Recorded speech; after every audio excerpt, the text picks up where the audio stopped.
Church family, we are on day 63 of going through the Psalms, which means, big surprise, we are on Psalm 63. This teaches us a lot about what it looks like to look to the Lord in our darkest moments. Let's read it together. 63, a psalm of David, when he was in the wilderness of Judah.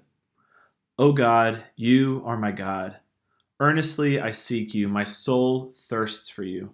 My flesh faints for you, as in a dry and weary land where there is no water. So I have looked upon you in the sanctuary, beholding your power and glory. Because your steadfast love is better than life, my lips will praise you. So I will bless you as long as I live. In your name I will lift up my hands. My soul will be satisfied as with fat and rich food, and my mouth will praise you with joyful lips, when I remember you upon my bed and meditate on you in the watches of the night. For you have been my help, and in the shadow of your wings I will sing for joy. My soul clings to you, your right hand upholds me.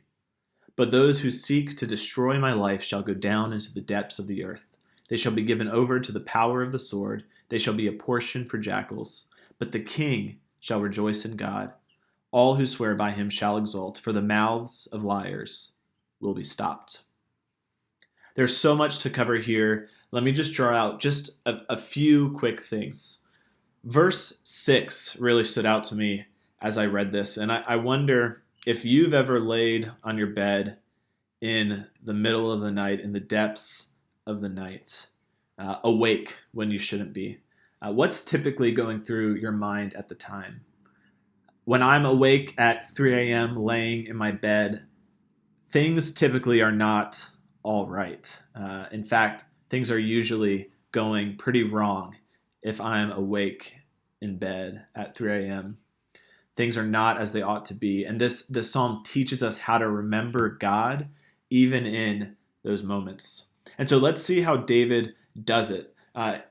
He does it in three ways. He remembers what's true about the past, he recognizes what's true in the present, and he looks forward to what will be true in the future. So let's see what he remembers about the past.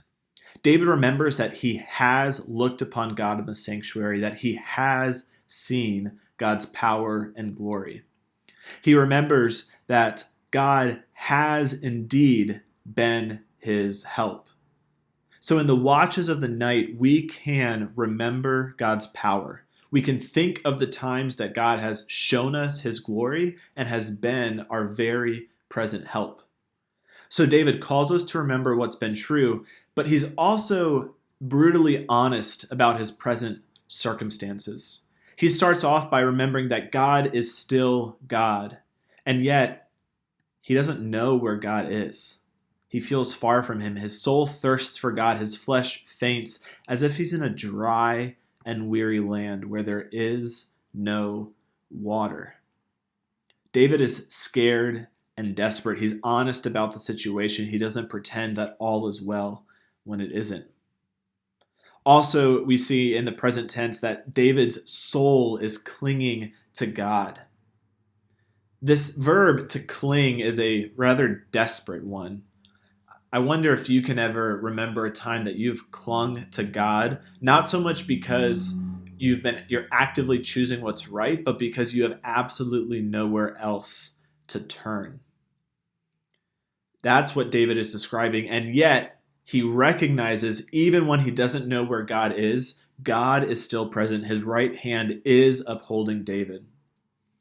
And lastly, David remembers what's true in the past. He recognizes what's true in the present, but he also looks forward to what will one day be true.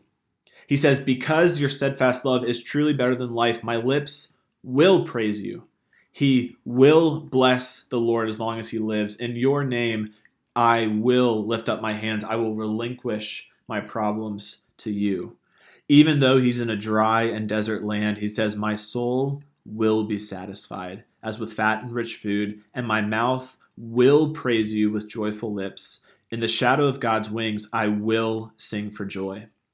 He also has hope because he knows what will happen to those who stand against the Lord. Those who seek to destroy David's life will go down into the depths of the earth. They'll be given over to the power of the sword. There'll be a portion for jackals. And friends, let's look at verse 11 lastly to see Jesus. The king shall rejoice in God. All who swear by him shall exult, for the mouths of liars will be stopped. Friends, Jesus is our king who rejoices in God. All who swear by him, all who call upon the name of Jesus will be saved. God will be faithful to remember you. And the mouths of liars, whether they're other people or the lies that we tell ourselves, will one day be stopped.